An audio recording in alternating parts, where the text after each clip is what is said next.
Hey, what's up, Morristown? Most of you know me as Jake Goldberg from the Sports Update, but now you're going to know me as Jake Goldberg from the Sports Talk. It's where we talk to faculty and staff about sports in the high school or professionally, or even at the college level. To start things off, what's better than talking to the biggest Notre Dame fan in the school? So the crew and I headed up to room 446 to talk to Mr. O'Brien about Notre Dame football. Did you attend Notre Dame? Well, I always wanted to go to Notre Dame. I grew up in an era in Newark where if you were Irish or if you were Catholic, that was the school to go to. So I always wanted to go there. I was a pretty good runner. I was a pretty good student. I actually had a Notre Dame scout come look at me, but I wasn't good enough to make the grade. I did get some other scholarship offers, but for me it was Notre Dame or nothing, so I wound up going to the Air Force after high school, didn't attend college. Why do you root for them? Because of like family? My family, and I'm Irish and I'm Catholic. Okay. Who's your favorite Notre Dame football player of all time? There's been a number of them over the years. Back in the 50s and 60s, Notre Dame always used to win. They had All-Americans, Heisman Trophy winners almost every year. They had a guy named Johnny Lujack, who was a great quarterback. He was always one of my favorites. Another guy, Darryl LaMonica, who went on to play for the Oakland Raiders. Joe Montana. But the guy who's fast becoming my favorite is now at the school. Great gentleman, great player, Manti Te'o, who I'm hoping is going to win the Heisman. About how many Notre Dame games have you attended? Well, my father used to take us down to Veterans Stadium in Philadelphia when I was younger to see Notre Dame, the Navy, and I've gone to some New York games to see when I was real young. 1974, I went to see Notre Dame play USC at Notre Dame. Big rival. But, great rivalry. Notre Dame was undefeated going into the game. They lost, so I wasn't allowed back for about 20 years.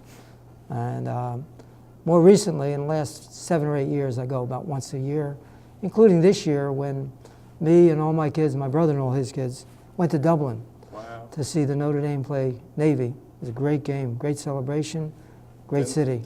Do you think that Notre Dame got lucky against Pittsburgh because that Pittsburgh kicker missed the game-winning field goal?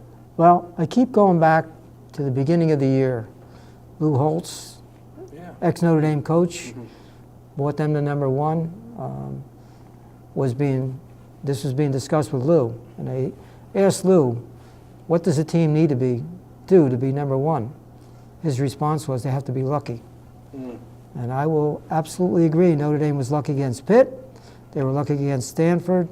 They were lucky against Purdue. But they won every game, and I hope the luck continues. What was your reaction when you found out that number 1 Kansas State and number 2 Oregon lost? Well, believe it or not, on balance, I was pretty happy. I was rooting for one or the other to lose. Because that bump them up to championship. Yeah, and that would have, Notre Dame was number 3. One of them loses, Notre Dame moves up to 2. And I would have been happy if they played either of those teams and locked out the SEC, because over recent years, it's all SEC. I would have been happy to see 2 other conferences, or an independent, play for the national championship. But when they both lost, and Notre Dame was number 1, and they haven't been number 1 for 20-some years, I was delirious. So I'm sure, how excited are you that they're playing for a national championship? I am really pumped. It's like a dream come true. I mean, when I was over in Dublin for the home opener, if you had come up to me and said, would you accept a record of 10-2 and Notre Dame being in the top 10, I would have said, Jake, I'll take it. But, I mean, they keep winning and moving up and it's just like a dream come true.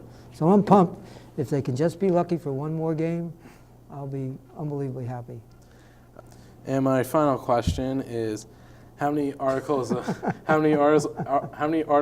clothing do you own that involve Notre Dame? Well, I got about 8, 9 ties that my daughters gave me. I got probably about 8 or 9 socks, several sweaters, several T-shirts. I'm going to say somewhere between 35 and 45. But with any luck, I'm going to get that hat and I'm going to add one to the collection. And if they win a national championship, get like a T-shirt or something. Oh, yeah. Maybe 10, 12, 50. Maybe one for you, one for Mr. Pizzuti over there. Well, thank you, Mr. O'Brien. All right, my boy. Thank you. Go Irish. Yeah. Woo.